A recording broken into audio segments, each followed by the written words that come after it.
अस्सलाम वालेकुम नाज़रीन, इस्लामाबाद में सिंध टीवी न्यूज़ जो प्रोग्राम राजधानी टाइम से गॾु हाज़िर आहियां आता राजड़। नाज़रीन, नेशनल असेंबली में कल स्पीकर की चूंड थी ऐं जीअं अॻु में ही उम्मीद कई पई हुई पाकिस्तान मुस्लिम लीग नवाज़ जो उम्मीदवार सरदार अयाज़ सादिक तमाम वॾे मार्जिन से इहा इलेक्शन खटे वरिती। जेके इलेक्शन जा नतीजा आहिनि उन मूजिबि सरदार अयाज़ सादिक के गुज़िरियल भेरे खां 20 वोट वधीक मिलिया। हुन 268 वोट कया, जॾहिं त पाकिस्तान तहरीक इंसाफ़ के उम्मीदवार शफ़क़त महमूद के 31 वोट मिलिया। हिकिड़ो वोट ख़ारिज थियो ऐं जेको ख़ारिज थियल वोट आहे उन हवाले सां जेके शयूं रिपोर्ट थियूं उहे इहे आहिनि त उन ख़ारिज थियल वोट ते इहो लिखियो वियो हो त हीअ मुल्क दुश्मन ग़रीब दुश्मन ऐं हारियुनि जी दुश्मन पार्लियामेंट आहे, तंहिं करे इन पार्लियामेंट में वोट ॾियणु ॾोह आहे। हिकिड़ी सुठी ॻाल्हि थी आहे त पाकिस्तान तहरीक इंसाफ़ खां सवाइ बाक़ी सभु दुनिया जेके पार्लियामेंट में मौजूदु आहिनि उन जेको ऐवान जो जेको मुहाफ़िज़ आहे, जेको ऐवान हलाए थो, उन ते पंहिंजे भरपूर एतमाद जो इज़हार कयो। ऐं सरदार अयाज़ सादिक जो जेको गुज़िरियल टेन्योर हो उन में बि हुनजी तमामु बहितरीनु कारकर्दगी रही, सॼे पार्लियामेंट खे गॾु खणी हलियो ऐं उन कारकर्दगी खे ॾिसंदे ई सभिनी पार्टियुनि संदसि हिमायत कई। ऐं इहो बि पार्लियामानी तारीख़ में पहिरियों भेरो थियो आहे त साॻी असेंबली मां को बि माण्हू 2 भेरा स्पीकर चूंडियो वियो हुजे ऐं 2 भाङे 3 जी अक्सरियत हासिल हुई सरदार अयाज़ सादिक खे। उन खां सवाइ मुल्क में हाणे मकानी चूंडुनि जो ॿियो मरहलो उहो जल्दी थियण वारा 19 तारीख़ ते पंजाब ऐं सिंध में मैदान सजंदो। पहिरें मरहले में पंजाब में मुस्लिम लीग नून वाज़े अक्सरियत हासिल कई, सिंध में पाकिस्तान पीपल्स पार्टी जेका हुकुमरान धुर आहे उनखे वाज़े अक्सरियत मिली। ॿिए मरहले में सख़्तु मुक़ाबला मुतवक़्क़ आहिनि सिंध जे मुख़्तलिफ़ इलाइक़नि में, उन ते बि असां ॻाल्हाईंदासूं। ऐं उनखां सवाइ PTI जी सियासत हाणे कहिड़े पासे वञे पई, जेको उरूज हासिल थियो PTI खे, हाणे लॻे पियो आस्ते आस्ते वापसी ॾांहुं उन्हनि जो सफ़र शुरू थियो आहे। इहो तसुर केतिरे ताईं दुरुस्त आहे, इन ते बि असां ॻाल्हि ॿोल कंदासूं। मूंखे जॉइन कयो आहे पाकिस्तान मुस्लिम लीग नून जे MNA डॉक्टर रमेश कुमार साहब ऐं उन सां गॾु मौजूदु आहिनि नाले वारा तज़िये निगार ऐं कॉलमिस्ट जनाब सिकंदर उलियो साहब। तव्हां ॿिन्ही खे भली कार डॉक्टर साहब, तव्हांखे सिकंदर। डॉक्टर साहब, तव्हां खां शुरू कंदासूं। अहिड़ी वॾी जेका जिदोजहद हुई पाकिस्तान तहरीक इंसाफ़ जी स्पीकर अयाज़ सादिक साहब जे ख़िलाफ़ु, उहो मुख़्तलिफ़ फोरम्स ते विया, नेठू इलेक्शन रद्द थी, ॿीहर चूंड में हालांकि घटि मार्जिन खां उहो खटे आया, पर जॾहिं स्पीकर जी इलेक्शन थिए थी त उन में असांखे जेके नतीजा मिलनि था उन में उहो मार्जिन अञा वधी थो वञे। ओवरऑल जेका PTI जी सियासत ऐं प्लस सरदार अयाज़ सादिक जी इलेक्शन नेशनल असेंबली में, उते सवाइ तहरीक इंसाफ़ जे ॿियनि धुरियुनि जेको रद्दमल ॾेखारियो, जेका हिमायत कई सरदार अयाज़ सादिक जी, उन सां तव्हां सम्झो था त हाणे पार्लियामेंट वधीक बहितर नमूने सां हलंदी। ऐं जेके शिकायतूं आहिनि मुख़्तलिफ़ पार्टियुनि खे त मुस्लिम लीग नून किथे किथे अपोज़िशन जूं जेके पार्टियूं आहिनि उन्हनि जे मौक़िफ़ खे बिल्डोज़ करे थी, त इहो जेको आहे तसुर इहो ख़तमु करण में मदद मिलंदी। हाणे ॾिसो, पहिरीं त इहो त स्पीकर ख़ुदि जी क्रेडिबिलिटी एॾी सुठी हुई जो हर पॉलिटिकल पार्टीज़ पाण ई पे चयो उनखे त बाबा असां तुंहिंजी सपोर्ट करण जे लाइ तयारु आहियूं। पर हिते इमरान ख़ान खे जो न ग्रेस ॾेखारणु खपे हा। हिकिड़ी साल ॾेढ खां इहा कंदो रहियो त धांधली थी, पर उन्हनि वोटरनि ॿुधायो त वरी उहे वोट साॻिया उनखे मिलिया। सो धांधली जो जेको इन जो आवाज़ हो उहो ग़लति साबित थियो। हाणे जॾहिं हिकिड़ो पूरे हाउस जो कस्टोडियन जी इलेक्शन थी पई, जेकॾहिं ग्रेस ॾेखारिया त न हाणे मां इन जे साम्हूं कैंडिडेट नथो बीहारियां, त हिन जो फ़ाइदो हो। ॾिसो, अॼु उन जा 33 मेंबर आहिनि, जेके 33 मेंबर आहिनि। ऐं वरी बि कल्ह टियों ॾींहुं जॾहिं असां आयासीं पिए तॾहिं चई त भई ॾिसूं था नून लीग जा माण्हू केरु था टुटनि जेके वोट। मूं उन टाइम ॿिनि खे चयो, मूं चयो साईं नून लीग जा माण्हू कोन टुटंदा, बल्कि PTI जा माण्हू नून लीग खे वोट ॾेई वेंदा। छो त हिन वक़्त ताईं साबित थी चुको आहे, जेकॾहिं जेके मुख़्तलिफ़ सर्वे बि अचनि पियूं उहे बि साबित कनि पियूं त मियां साहिब जो ग्रेस मथे पियो वञे ऐं त्वार जेको सो घटि पियो वञे। उन ई शइ खे घटि में घटि उनखे ॾिसणु खपे हा। पॉलिटिकल माण्हू आहे, पर हाणे पॉलिटिकल मेच्योरिटी आहे, मेच्योरिटी घटि आहे। उन ई शइ खे जेकर न ॾिसंदो त अॻियां ई थींदो जीअं पीपल्स पार्टी जेके इहे पंहिंजा फ़ैसिला कया, पूरे मुल्कगीर पार्टी हुई, अॼु हिकिड़े सूबे ताईं रहिजी। अॼु सूबे जे अंदरि लोकल बॉडीज़ बि इलेक्शन खटण जे लाइ उन वटि धांधली खां सवाइ ॿियो को रस्तो न आहे। त इन करे इहे डिसीशन हूंदा आहिनि जेके सोचणा पवंदा आहिनि। ऐं वरी बि हिन जी नियत सही न हुई, वरी मेंबर 2 हिन जा टुटा, PML ऐं जो न टुटो। त इन करे अॻियां हली अहिड़ा फ़ैसिला न करे। मुल्क में अवाम सां तमामु घणा प्रॉब्लम आहिनि ऐं न ई असांखे डिस्टर्ब करे, पर असां सां गॾु वेही जेकॾहिं हुकूमत साज़ी में मदद करे मुख़्तलिफ़ इशूज़ ऐं चाइना कॉरिडोर जो कमु आहे, हींअर ज़िलज़िले जा जेके हालात थी विया आहिनि, प्राइम मिनिस्टर सां गॾु वेही साईं पैकेज खणी अचे, अॼु -4 डिग्री ताईं टेम्परेचर हली वियो आहे, पर रिसोर्सिस चलो असां फंडिंग ॾींदासीं, पर लोकल गवर्नमेंट त हुननि जी आहे, त घटि में घटि उन ई में असांजी मदद करे त जीअं असां आवाम जी ख़िदमत करे सघूं। इन नमूने सां असांजे लाइ रुकावट बणंदो वेंदो त मुंहिंजे ख़्याल में आवाम जूं बददुआऊं जेके आहिनि सो इनखे खाई वेंदियूं हलियूं। तंहिं करे हाणे उहो वक़्तु न आहे जो इन नमूने सां पंहिंजो बि टाइम विञाए ऐं असांजो बि टाइम विञाए। सही सिकंदर, जेको PTI हिन इलेक्शन खां पोइ जेको मौक़िफ़ रखियो आहे उन्हनि जो चवणु आहे त हाणे साबित थी वियो त असां हक़ीक़ी अपोज़िशन जेकॾहिं क़ौमी असेंबली में का आहे त उहो पाकिस्तान तहरीक इंसाफ़ आहे, बाक़ी त सभु दुनिया जहिड़ो हुकूमत सां गॾु बीठियूं आहिनि। तव्हां सम्झो था त वाक़ई अपोज़िशन जो किरदारु पाकिस्तान तहरीक इंसाफ़ अदा करे पई हक़ीक़ी अपोज़िशन जो, ऐं ॿियूं जेके अपोज़िशन जूं पार्टियूं आहिनि से माज़ी वांगुरु वरी फ्रेंडली अपोज़िशन जो किरदारु हुनजो हिन वक़्तु? मुंहिंजो ख़्यालु इहो आहे त बिल्कुलु कल्ह त इहो साबित थियो त नेशनल असेंबली में सेनेट में त आहिनि कोन, रियल अपोज़िशन PTI आहे ऐं अपोज़िशन लीडर त ख़ुर्शीद शाह आहे, 2.5 साल थिया आहिनि गवर्नमेंट खे, पर पीपल्स पार्टी ऐं बाक़ी जेके पार्लियामेंट में पार्टियूं आहिनि उन्हनि जे अंदरि बि तज़ब्ज़ब वारी कैफ़ियत आहे त हुकूमत जे ख़िलाफ़ु थियूं न थियूं, केॾांहुं वञूं, हीअ कयूं हू कयूं। PTI लीड करे कयो मामले खे, PTI जो मामिलो धड़नि खां पोइ ख़राबु थी वियो, थोरी हिकिड़ी उमेद हुई त यूनाइटेड अपोज़िशन डेवलप थींदी, पीपल्स पार्टी PTI ॿियूं धुरियूं ज्वाइन कंदियूं ऐं जमहूरी निज़ाम जे अंदरि त अपोज़िशन जो हुजणु तमामु ज़रूरी आहे।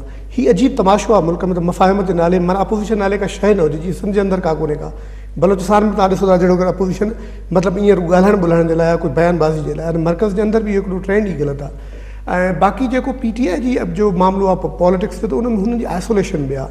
हीअ ॿीहर हुनखे मौक़ो मिलियो धड़नि खां पोइ, जुडिशल कमीशन खां पोइ, स्पेशली NA 122 खां पोइ।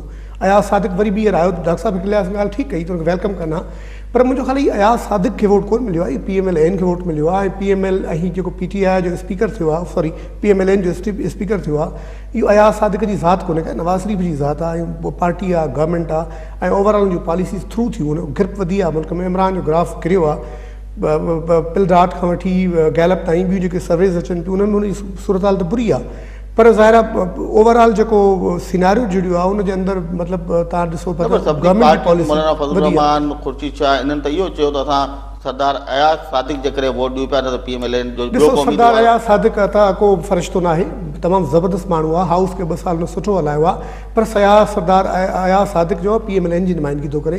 ऐं लाहौर मां जेका इलेक्शन खटी अथसि उते सरदार अयाज़ सादिक अगरि आज़ादु हैसियत में इलेक्शन लड़े या खटे हा, मुंहिंजो हिकिड़ो इंडिपेंडेंट व्यू आहे त पोइ त सरदार अयाज़ सादिक जो वोट हुजे हा, पोइ अचे हा असेंबलीअ में हिकिड़ो इंडिपेंडेंट मेंबर हुजे हा, त हुनखे सभु पार्टियूं ईअं त जे जमाल बीठो पोइ त इंडिपेंडेंट मेंबर जी बि सूरत हाल हुजे हा।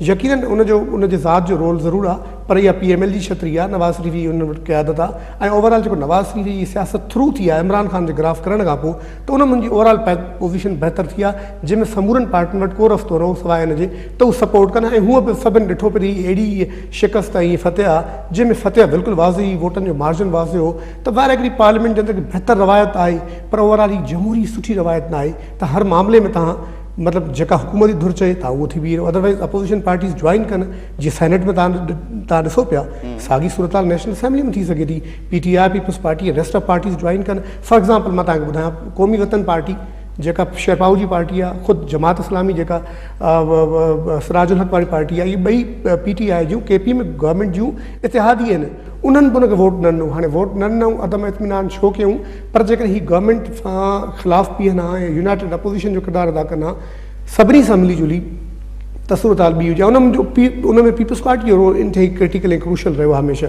ऐं ख़ुर्शीद शाह तव्हांखे ख़बर आहे त हमेशह प्रो गवर्नमेंट रहियो आहे ऐं हुनजी पॉलिसी मुतदिल रही आहे। जेकॾहिं पीपल्स पार्टी थोरी अञा पहल करे त यूनाइटेड अपोज़िशन जो रोल प्ले थी सघे थो, पर हुन में पीपल्स पार्टी जो रोल पंहिंजे जाइ ते ख़ुदि जेका PTI जो एक्सट्रीमिज़म आहे हर ॻाल्हि में शिदत पसंदी धड़नि खां वठी अॼु ताईं। हाणे ॾिसो न अयाज़ सादिक जी तक में अगरि तव्हां हारायो आहे, तव्हां मञियो इलेक्शन खे, ऐं हाणे को चांस कोन्हे। मुंहिंजो ख़्यालु इन करे अञा अॼु बि मुख़्तसरनि इहो त अपोज़िशन सॼी डिसयूनाइटेड आहे ऐं गवर्नमेंट जी यूनिटी ऐं गवर्नमेंट जो पावर वधियो आहे पोयनि 2-4 महीननि जे अंदरि।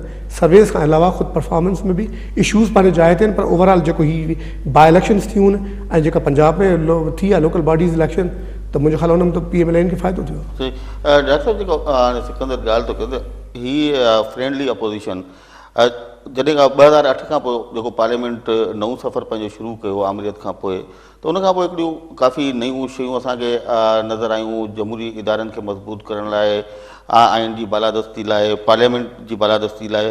तव्हां नथा सम्झो त इहो इन सिलसिले में हिकिड़ो क़दम अॻिते आहे, या के अपोज़िशन जूं पार्टियुनि जिन गवर्नमेंट खां के फ़ाइदा वठी ऐं उन्हनि जे उम्मीदवार खे सपोर्ट कयो हुजे, या तव्हां सम्झो था त इहो ओवरऑल आइन कानून ऐं पार्लियामेंट जी बालादस्ती ॾांहुं हिकिड़ो ॿियो क़दम आहे? ॾिसो, पहिरीं त साईं वारी जी ॻाल्हि जो जवाबु ॾियां त PMLN जी बिल्कुलु मियां मोहम्मद नवाज़ शरीफ़ जी छतरी आहे, उनजे हेठि आहे। पर जेके ॿियूं पॉलिटिकल पार्टीज़ हुयूं, PMLN जो जेकॾहिं कैंडिडेट हुजे, PMLN जा सभु मेंबर बाउंड आहिनि उनखे वोट ॾियण जे लाइ इख़लाक़नि तौर पे, पर ॿियूं पार्टीज़ बाउंड न आहिनि। उन्हनि अयाज़ सादिक जी क्रेडिबिलिटी ॾिठी, छो त 2 साल जेको उन सां रवैयो रहियो सभिनी पॉलिटिकल पार्टी सां, जंहिंजे करे उन्हनि चयो न असांजी ख़्वाहिश हुई त खटे, ऐं इहो खटे आयो आहे। तमामु सुठे नमूने सां बैलेंस तरीक़े सां सॼो हाउस खे हलायो आहे डिसिप्लिन सां, तंहिंजे करे असां पाण उनखे वोट ॾींदासीं। सो अयाज़ सादिक जी उहा क्रेडिबिलिटी, उहा क्रेडिट उन वञे थी। नंबर ॿी ॻाल्हि, फ्रेंडली आपोज़िशन जो कॾहिं इहो मतिलबु न आहे की तव्हां जेके इशूज़ आहिनि उन्हनि ते तव्हां आपोज़िशन न करियो। पीपुल्स पार्टी आपोज़िशन करे थी, पर जिते जमहूरियत जी ॻाल्हि अचे थी, मतिलबु जिते जीअं हिननि चयो एम्पायर जी उंगलियूं थिए थी, उते लाज़मी डेमोक्रेटिक पॉलिटिकल पार्टीज़ जेके आहिनि सो 2 आहिनि हिते। उहा हिकिड़ी पीपुल्स पार्टी आहे, PMLN आहे। ॿियूं जेके पार्टी आहिनि उहे ई सम्झो त उहो उन ई नमूने से उन्हनि जूं क़ुर्बानियूं न आहिनि जेके हिननि ॿिन्ही पार्टीज़ जूं आहिनि, जेके हमेशह जमहूरियत जूं रखवालियूं आहिनि। उन ई छो त हिननि अमृत में बि घणो दौरु गुज़ारियो आहे, तंहिं करे हिननि खे ख़बर आहे त कहिड़े नमूने सां जमहूरियत खे हलाइणो आहे। सो जमहूरियत जी बका जी ख़ातिर, मुल्क जी बका जी ख़ातिर ज़रूरु गॾु थियनि थियूं। उनजो मतिलबु इहो न आहे की फ्रेंडली आपोज़िशन थी वई हले। इमरान हुते पॉइंट स्कोरिंग नथी हले, हिते पॉइंट स्कोरिंग इमरान ख़ान वटि त सही कमु करियो तॾहिं बि उनखे एप्रिशिएट नथो कयो वञे। ठीकु, ऐं ग़लति कमु त चलो ठीकु आहे, उन ते बिल्कुलु हाईलाइट कर त बाबा इहो प्रॉब्लम आहे, इहो प्रॉब्लम ई न थियणु खपे, पर घटि में घटि जेको सही कमु आहे उन खे बि एप्रिशिएट कर। सो हुनजो त आदत ई सिर्फ़ु क्रिटिसाइज़ करण जी, त भई इहे थी वियो, पुराणियूं ॻाल्हियूं। मां कल्ह बि हिकिड़े उर्दू चैनल ते हुउसि, मुंहिंजो पुराणी अंदली बबासी मूंसां गॾु, मुंहिंजो बार बार उहे ॻाल्हियूं की ये हुआ इलेक्शन 2013 की ये हुई, आप अभी लोकल बॉडीज़ भी KPK में उसके अंडर लड़ी हो। मुझे ये ॻाल्हियूं हाणे बार बार ॿुधी माण्हू बि पब्लिक बि चवे थी, हाणे प्रोग्रेसिवली फ्यूचर जे हवाले सां ॻाल्हायो त बाबा हिन वक़्तु कहिड़ा मसइला आहिनि, मुल्क जे अंदरि कहिड़ा मसइला आहिनि, ज़िलज़िले जे करे छा हालात थी आहिनि, उन्हनि इश्यूज़ ते ॻाल्हायो त जी गॾिजी वेही मुल्क जी अवाम जी ख़िदमत करियो। पर जेके पुराणा इशू क्रिटिसाइज़ तव्हां कंदा हुआ त उन ई नमूने सां मसइले जो हल न निकिरंदो। टाइम 2.5 साल गुज़री विया आहिनि, 2.5 साल गुज़री वेंदो हलियो। के सिर्फ़ु गिलाइन में मतिलबु शिकायत में पूरा आहिनि, क्रिटिसाइज़ में पूरा आहिनि, के सिर्फ़ु करप्शन में पूरा आहिनि। पर घटि में घटि अवाम जे लाइ सीरियस थियणु खपे। मां चाहियां थो त PMLN सां गॾु पीपुल्स पार्टी ऐं PTI अवाम जी ख़िदमत में जेकॾहिं अची वञे त उहो वधीक बहितर थी वेंदो, त माहौल मुल्क जेको सो तरक़ी जी तरफ़ अञा वधीक गामज़न थी वेंदो। सही सिकंदर, जेका ॻाल्हि हाणे डॉक्टर साहब बि कई, हाणे ज़ाहिर आहे हिकिड़ो मीसाक जमहूरियत थियो ॿिन्ही वॾियुनि सियासी पार्टियुनि जे विच में। उन वक़्तु ज़ाहिर आहे पाकिस्तान तहरीक इंसाफ़ जो वजूद ई कोन हो, जेकॾहिं हुई तॾहिं बि कंहिं हेठी लेवल ते हुई। त जेके बि शयूं अॼु थियनि पियूं, हिक ॿिए जे मैंडेट जो एतिराम, जमहूरी क़दरुनि खे फ़रोग़ ॾियणु, पार्लियामेंट आइन जी बालादस्ती, तव्हां नथा सम्झो त इहे उन मीसाक जमहूरियत ते अमल पियो थिए? तव्हां उनखे फ्रेंडली अपोज़िशन जो तानो पिया ॾियो, उन में तव्हां कुर्शी शाह जे किरदार जो ज़िक्र पिया कयो। ॾिस, जेको मीसाक जमहूरियत आहे उहो पाकिस्तान जो बाइंडिंग डॉक्यूमेंट न आहे, आइन न आहे, कानून न आहे। उहो 2 सियासी जमातुनि जो मुआहिदो हो। उनजे अंदरि जेके बि आर्टिकल्स आहिनि, जो मतिलबु इहो न आहे त उहो सभु जो सभु पाकिस्तानी रियासत उन ते हलंदी। नंबर ॿी ॻाल्हि जेका डॉक्टर साहब कई, जेकॾहिं क़ौमी एजेंडा ते इतफ़ाक़ राय करे सभिनी पार्टियुनि खे गॾु हलणो आहे ऐं यकराय थियणो आहे, हिकु पेज ते अचिणो आहे, हिकिड़ी एजेंडा फॉलो करणी आहे, पोइ त नेशनल गवर्नमेंट जी ज़रूरत आहे। नेशनल यूनिटी गवर्नमेंट ठाहियो, जो दुनिया जे कई जंगनि खां पोइ हुकूमतूं ठहंदियूं आहिनि, कई मुल्कनि जे क्राइसिस खां पोइ निज़ाम ठहंदो आहे। ॾिसो, जमहूरी अंदरि जेको बाइकमर लेजिस्लेशन बि असां वटि आहे, जेके असां हीउ बरतानवी जेको निज़ाम आहे डेमोक्रेसी वारी, हीअ जेका सिस्टम आहे असां वटि, उनजे अंदरि अपोज़िशन जो तमामु वाइटल रोल आहे। फॉर एग्ज़ाम्पल मां तव्हांखे ॿुधायां, इहो ग़लति ॻाल्हि आहे त PMLN जे लाइ, ख़ुदि सिंध हुकूमत जे लाइ तव्हां एजेंडा अपोज़िशन जोड़े नथी सघे। नंदीपुर खां वठी पावर प्लांट खां, पावर सॼो क्राइसिस खां वठी अॼु बि वैर शयूं जंहिं तरह सां ट्रिकल डाउन थियूं आहिनि या जिन जो असरु थियो आहे, उफ़ा मुआदे खां वठी वज़ीर आज़म जे वाशिंगटन विज़िट ताईं कहिड़ो कहिड़ो मामिलो आहे जेको अपोज़िशन खणी मुल्क में बाहि नथी लॻाए सघे। जेको बाहि जो मतिलबु इहो न आहे त डिकंस्ट्रक्टिव सियासत थिए UN ह्यूमन राइट्स काउंसिल तमामु ज़बरदस्त जी, सीट मामले जी लॻा वई। पॉलिटिक्स थी सघे थी, पर इहा बदकिस्मती आहे जो अपोज़िशन असां वटि पाकिस्तान में हिन वक़्तु एॾी सूरत हाल आहे। इहा अपोज़िशन हाणे कोन्हे का, पोएं दौर में जॾहिं ज़रदारी साहब 5 साल हुकूमत कई उन वक़्तु हुन बिल्कुलु बेहथियार बिल्कुलु हिकिड़ो माना अनआर्म करे रखियो अपोज़िशन खे। PMLN ते साॻियो इल्ज़ाम ईंदो, हाणे हिन ते अचे पियो PTI जे विच में स्ट्रगल करे पियो, पर PTI जा पंहिंजा इशूज़ आहिनि। PTI खैर जो गुज़िरियल दौर सां तव्हां नथा भेटे सघो। गुज़िरियल दौर में मेमो बि थियो, गुज़िरियल दौर में जजिस जी बहाली लाइ लॉन्ग मार्च बि थियो, गुज़िरियल दौर में LNG वारो असां वो issue सभु कुझु थियो, पर वरी आख़िर में तव्हां ॾिठो न पैचअप बि थियो, हिकिड़ी लिमिट ताईं शयूं वयूं, मेमो जे अंदरि बि हिकिड़ी लिमिट ताईं वयूं। अच्छा उन खां अॻु में तव्हां जजनि वारे लॉन्ग मार्च जूं शयूं लिमिट ताईं वयूं। ख़ुदि तव्हांखे यादि आहे त ज़रदारी साहब जे ख़िलाफ़ु गवर्नमेंट जे ख़िलाफ़ु PMLN जो नवाज़ शरीफ़ पाण वियो हो मेमो गेट जे अंदरि पाण पेश थियनि, त ॾिसो हिकिड़ी लिमिट हुई एज़ारी। इहा हिकिड़ी बहितर पॉलिटिक्स बि आहे, 90s वारी सियासत न आहे त हिकु हुकूमत खे तव्हां बाहिक़ा टाइम ते हटाए ब्रेक जो पर कंटिन्यू कंदासीं। नाज़रीन हलूं था ब्रेक ते, असां गॾु रहिजो।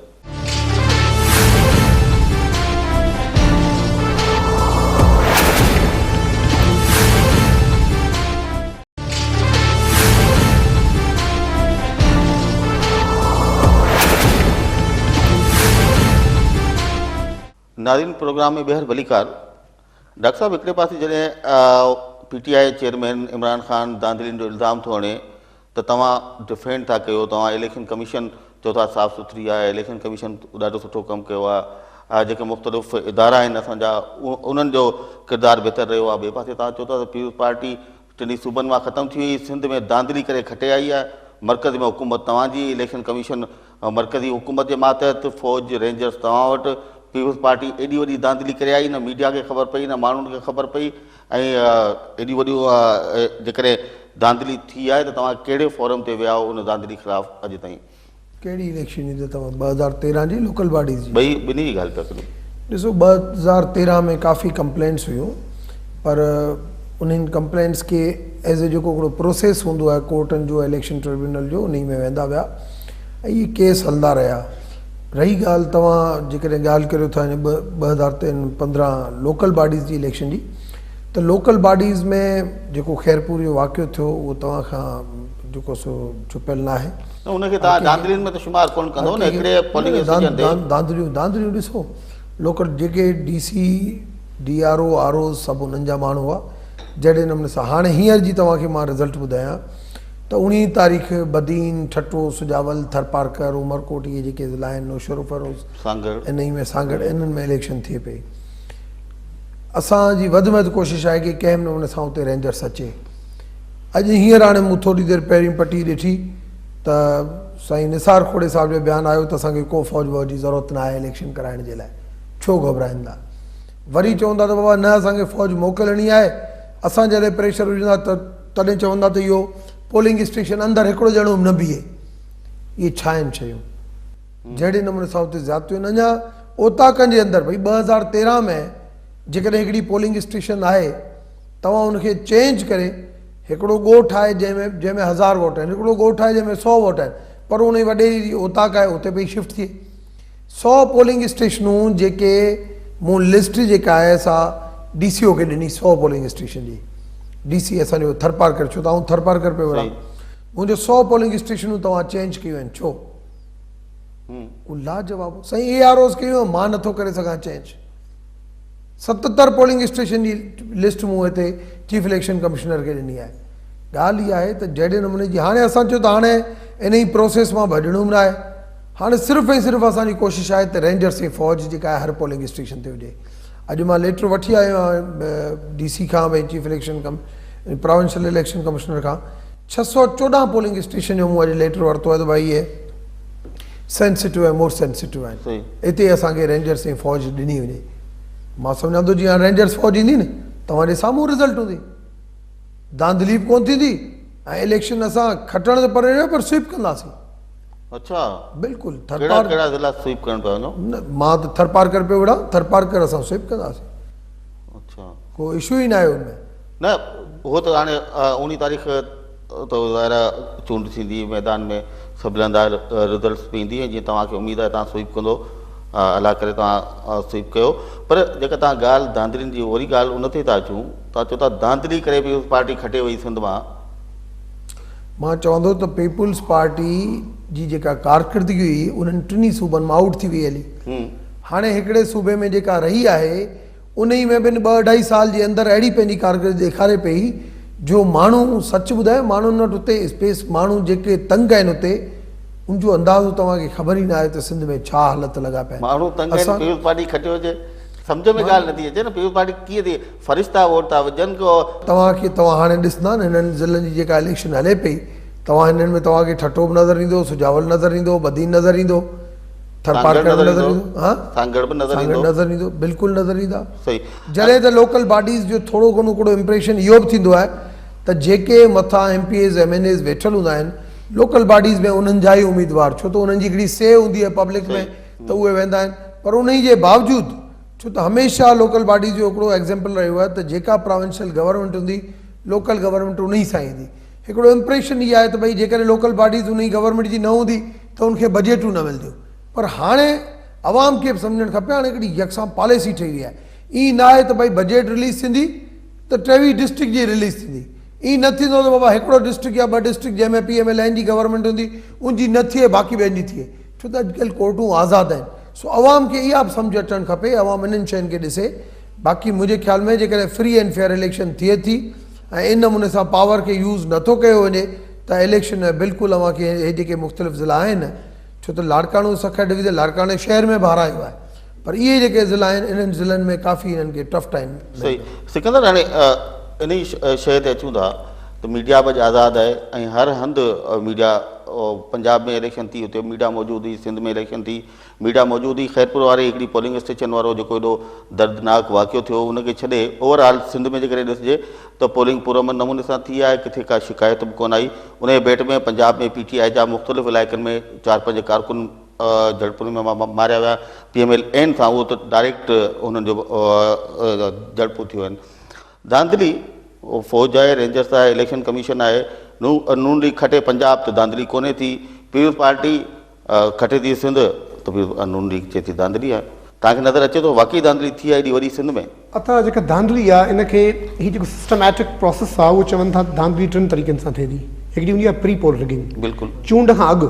हिकिड़ी हूंदी आहे on the day of polling day, हूंदी आहे पोस्ट पोल रिगिंग इलेक्शन खां पोइ। जेको सिंध जा हिन वक़्तु 8 ज़िला ऐं 12 पंजाब जा जेको पहिरियों मरलो थियो 31 तारीख़ ते, उन जे अंदरि ज़ाहिर आहे इलेक्शन खां अॻु तव्हांखे ख़बर आहे त सॼी सिंध जे अंदरि इंतिज़ामिया तब्दील थी, DCs लॻाया विया पंहिंजा, SPs पंहिंजा लॻाया विया, ऐं हिकिड़ो वाइड स्प्रेड आहे, लिखूं पढ़ूं था ॻाल्हाईंदा माण्हुनि खे सभु ख़बर आहे।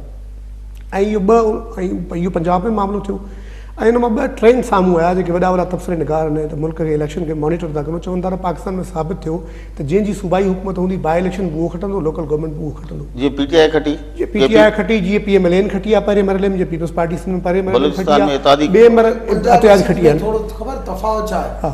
सिंध में अवेयरनेस न आहे, सिंध में वॾेराशाही वधीक आहे, सिंध में उन शइ जी रेजिस्टेंस नथी अचे। सॼी मीडिया चए थी सभ खां वधीक पॉलिटिकल अवेयरनेस आई। अच्छा हाणे अर्ज़ु ॿुधो मुंहिंजो, जेका ॿी मुंहिंजी पॉइंट आहे न डॉक्टर साहब पंहिंजा लिहाज़ में सही चवंदो हूंदो।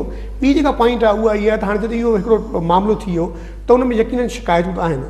सूबाई हुकूमत पीपुल्स पार्टी जी आहे सिंध में, हितां PMLN जे पोइ साॻी शिकायत हिते हूंदी सेम। मतिलबु ॾिसो न पाकिस्तान में हिन वक़्तु अहिड़ी अजीब हुकूमती सिनारियो आहे, चइनी सूबनि में 4 अलॻि हुकूमतूं आहिनि, मर्कज़ जे अंदरि हिकिड़ी हुकूमत आहे जंहिंजी पंजाब हुकूमत आहे।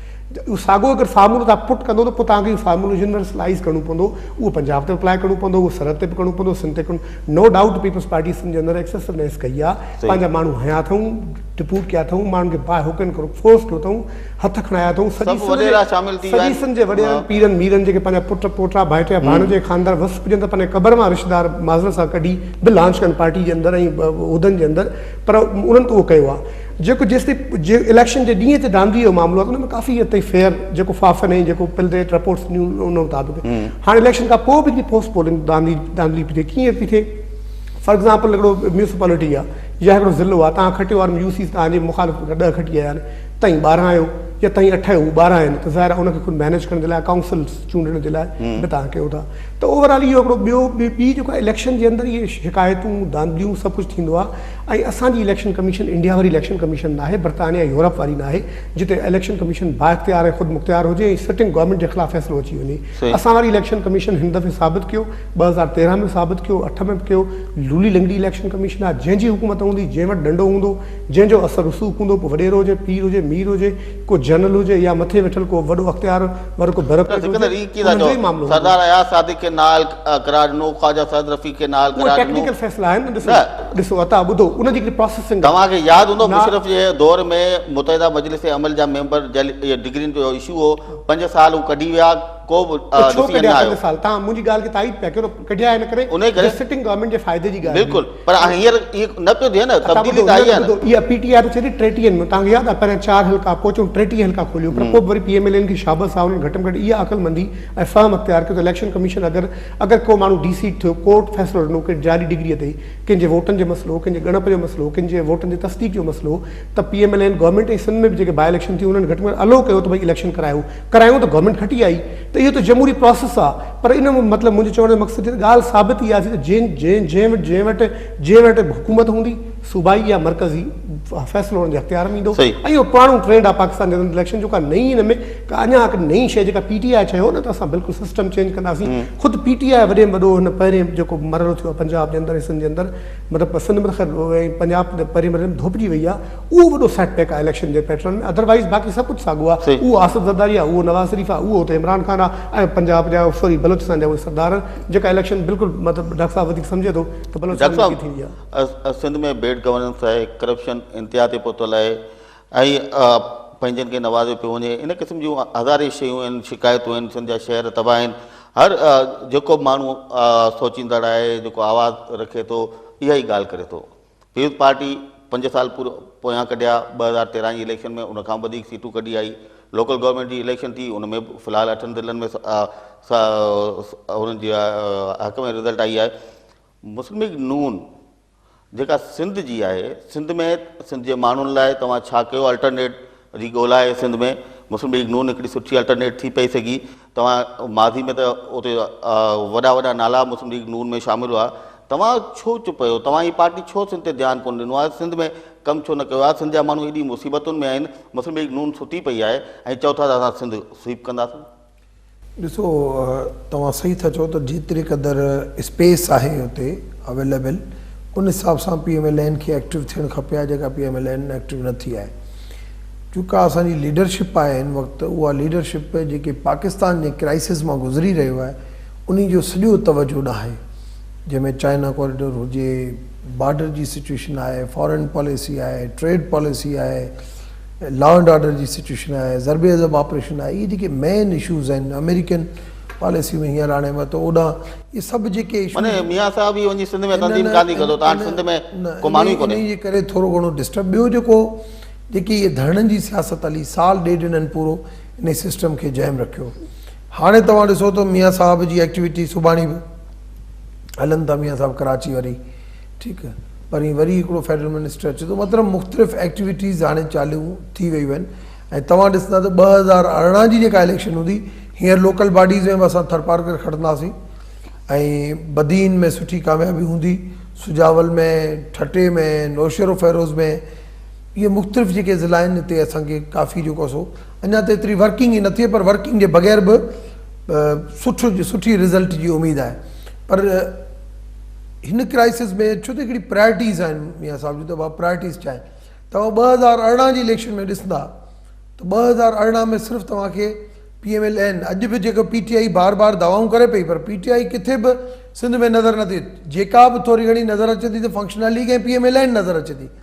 त हुते जेकॾहिं मुतबादिल आहे त पीएमएलएन आहे या फंक्शनल लीग आहे सिंध जे अंदरि। तंहिंजे करे आउं सम्झां थो 2018 जी जेका इलेक्शन ईंदी उन में इलेक्शन जो सिंध जे 8 ज़िलनि में उते त पीएमएल फंक्शनल एॾो सॉरी पीएमएलएन एॾो बुरो परफॉर्म कयो। बिल्कुलु सही था चओ। मतिलबु तव्हां वटि जेका बाद में असलम अबड़े खां वठी ज़बरदस्त कैंडिडेट्स आहे जेके तमामु मार्जिन ते 2-2.5 ते हारिया MNA MP जी इलेक्शन। लाड़काणो ॾिसो, ख़ुदि लाड़काणे जे अंदरि तव्हां वटि माण्हू आहे, सखर जे अंदरि माण्हू आहे, त PMLN त बिल्कुलु सॼो जो सॼो सूबो हिन वक़्तु इग्नोर कयो वेठी आहे। ईअं जी PTI हथु कढियो वेठी आहे, ईअं जी पीपल्स पार्टी पंजाब मां डॉक्टर साहब इहो बि आहे उन सां इहो बि आहे उन सां गॾोगॾु ॻाल्हि इहा आहे त पीपल्स पार्टी ज़ुल्म कयो सिंधी माण्हुनि सां इम्तियाज़। तव्हां सिंधी माण्हुनि खे ॾिनो छा आहे जो माण्हू तव्हांखे मुतबादिल सम्झनि, तव्हांखे वोट ॾियनि, तव्हांखे कामयाबु कनि? तव्हां छा कयो आहे सिंधी माण्हुनि लाइ मुस्लिम लीग नून? ॾिसो, हींअर जी माइनॉरिटी कम्युनिटी आहे, मां उनखे रिप्रेज़ेंट करियां थो। पर कंटिन्यू कंदासीं। नाज़रीन, हलूं था ब्रेक ते, असां गॾु रहिजो।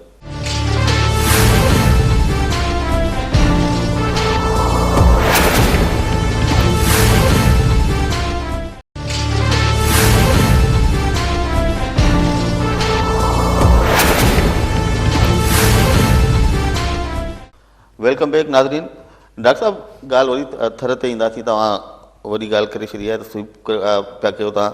उते डॉक्टर महेश मलानी बि आहे, पीर पगारो उन जा उते पोइ लॻा आहिनि, मखदूम शाह महमूद कुरैशी उनजी बि वॾी उते ॾिसूं था, अरबाब रहीम वेठो आहे, ऐं 3 लख जेकॾहिं ग़ैर मुस्लिम वोटर आहिनि त हुन पासे बि त ग़ैर मुस्लिम लीडर आहिनि, लाल माली आहे PTI जो, महेश मलानी वारा आहिनि।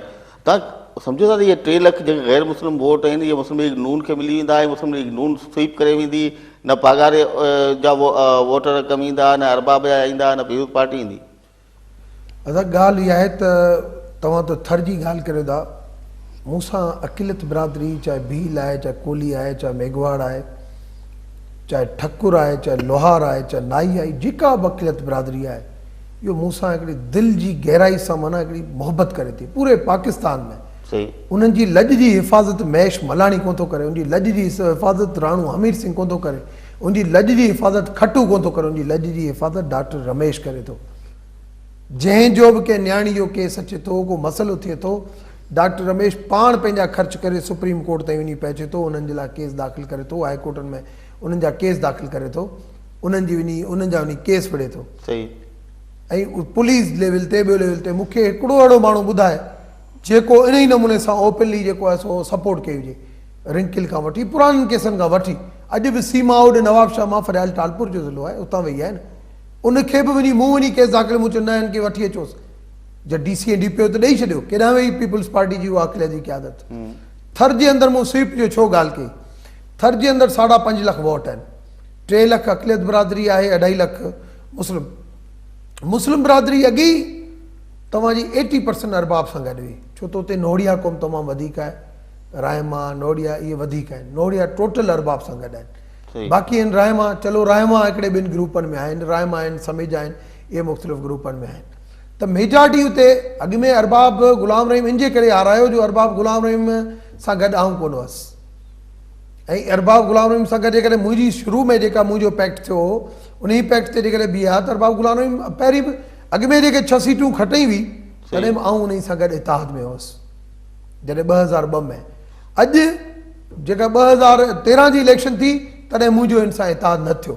हिन अरबाब साहिब खे मूं चयो त PMLN जी टिकट थी अचु त PMLN ते पाण गॾिजी विढ़ो, चई न, पर हींअर जॾहिं इतिहाद थियो आहे चेयरमनी, मूं चयो ठीकु आहे, तव्हांजा वधीक हिकिड़ी पूरी बिरादरी आहे, यकमुश्त आहे नोड़िया कम्युनिटी, अव्हांखे ॾींदासीं, पर ॾींदुसि अरबाब लुत्फ़ुल्ला अमीर हसन जे पुट खे, छो त अमीर हसन जा जेके थोरा आहिनि इन पूरे थर ते थोरा आहिनि, इवन अक़िलत बिरादरी ते बि थोरा आहिनि, हुन हमेशह लॼ जी हिफ़ाज़त कई आहे।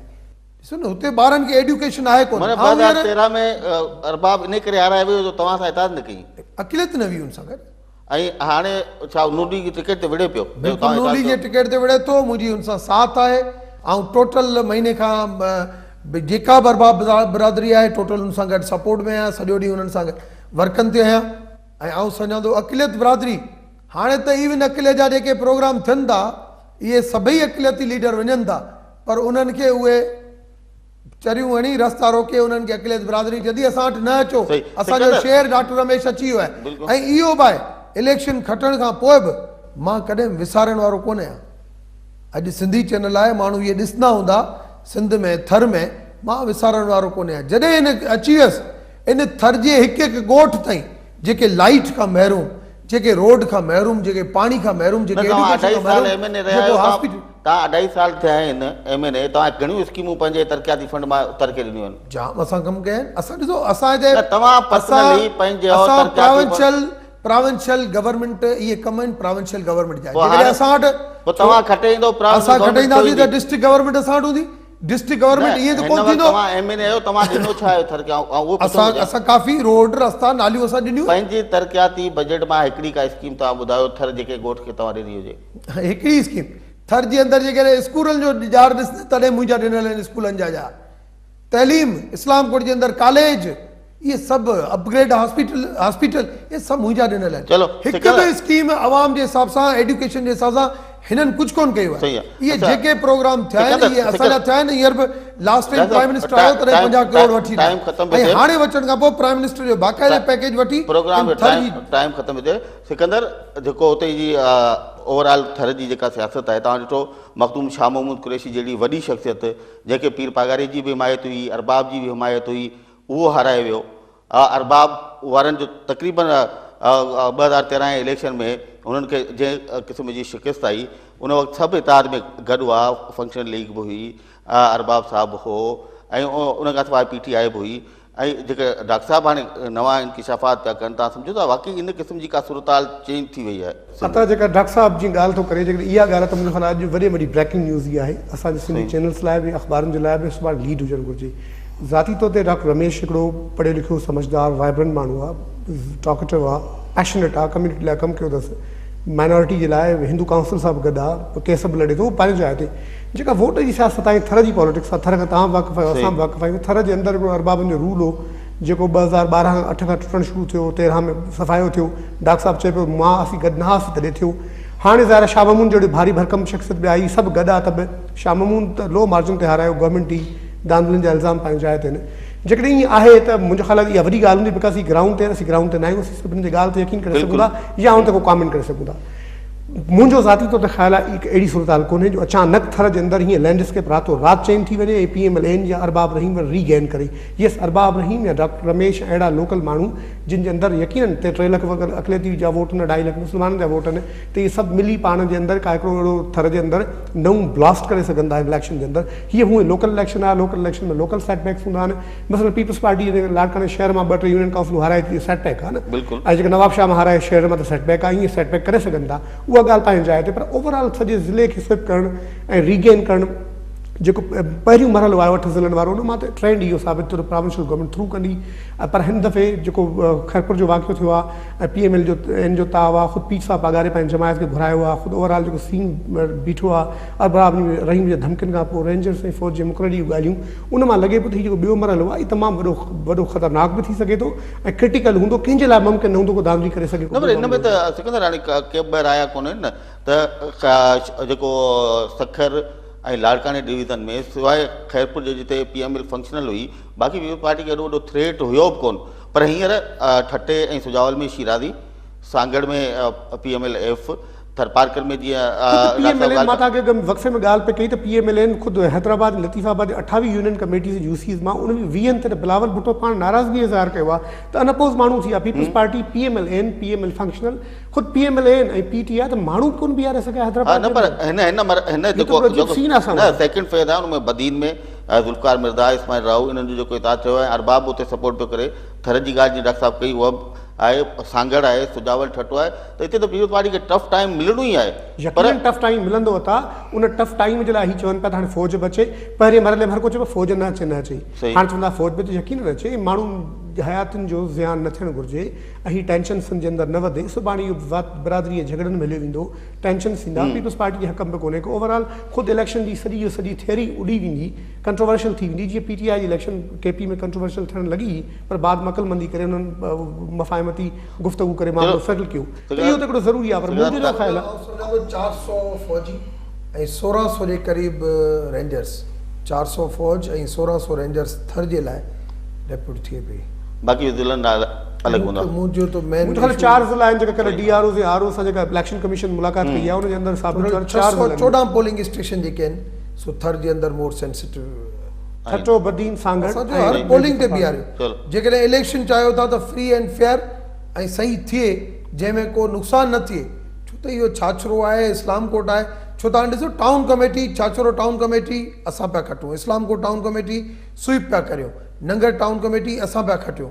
त इहे डीपलो ताणी जेके की पीपुल्स पार्टी खां बर्दाश्त थींदो त भाई टाउन कमेटी सभु सर ॻाल्हि तव्हां ज़रूरु खटंदा हूंदा डॉक्टर साहब, पर जेको हिन वक़्तु असां वटि रिपोर्ट्स आहिनि, जेके मीडिया रिपोर्ट्स आहिनि, पहिरीं इलेक्शन जे मरहले जो तजुर्बो आहे, उहो त पीपुल्स पार्टी तरफ़ सिधो सिधो खयों पिया वञनि। ॿिए मरहले में by and large Peoples Party sweep कंदी हिननि ज़िलनि जे अंदरि। चलो मुंहिंजो न आहे ख़्याल त कोई ॾोढो सेटबैक। चलो डॉक्टर साहब उम्मीदूं रखे वेठा आहिनि। रेंजर्स जी फौज जी निगरानी में पोइ वरी असां पाण खे घुराईंदो ऐं त हाँ मीडिया रिपोर्ट्स में वरी ज़ाहिर आहे असां बि इहो चाहियूं था त सिंध में को मुतबादिल ज़रूरु अहिड़ो हुजे जेको पीपुल्स पार्टी खे टाउन कमेटी चैलेंज मां करे सघे। 70 लख रुपया कैश निकिता आहिनि। हर टाउन कमेटी जे अंदरां पैसा निकिता आहिनि। एमपीएस एमएनएस पाण में खाधो, को रुपए जो वर्किंग हुते कमु न थियो आहे। जेके ज़ुल्म थिया आहिनि थर जे अंदरि, जेके डॉक्टर साहब वो एहतसाब जो वक़्तु अचे एहतसाब जो वक़्तु अची वियो, नए भाई आहे टियों ॾींहुं। नए बि न अवाम वोटर सां बि एहतसाब करे थो न। वॾे मरो एहतसाब त वोट जो अवाम एहतसाब आहे, इलेक्शन जो एहतसाब। खे मौक़ो मिलियो आहे ऐं साईं अवाम जेके मुंहिंजे हुते वञण खां पोइ ॾिसूं था अवाम कहिड़ो थो एहतसाब करे। 19 तारीख़ जा रिज़ल्ट असांखे ॿुधाईंदा। जेके दूरियूं आहिनि जिन अवाम सां वेसाघातियूं कयूं आहिनि, ज़ाहिर आहे उन्हनि खे अवाम ओड़ी मोटींदो। तव्हां ॿिनी महिमाननि जी महिरबानी। नाज़रीन, असां महिमाननि जूं ॻाल्हियूं तव्हां ॿुधियूं। 19 तारीख़ जी इलेक्शन ऐं उन में ख़ासि करे सिंध, वरी बि सिंध जे माण्हुनि जी, सियासी दुरियुनि जी उहो फोकस हूंदी ऐं उमेदु इहा ई कजे थी त ईंदड़ जेको मरहलो आहे उन में अहिड़ी रतोछाड़ न थी जहिड़ी ख़ैरपुर में थी ऐं पुरअमन नमूने सां हीउ मरहलो बि मुकमिल थिए ऐं उन में ज़ाहिर आहे नतीजा उहे ई मुतवक़ी आहिनि जेके अवाम पंहिंजे इज़हार राय जी आज़ादी, वोट जो हक़ जेको आहे उनखे इस्तेमालु करे जेके नतीजा ॾींदो। ईंदड़ प्रोग्राम ते ॾींदो इजाज़त। अला वाही।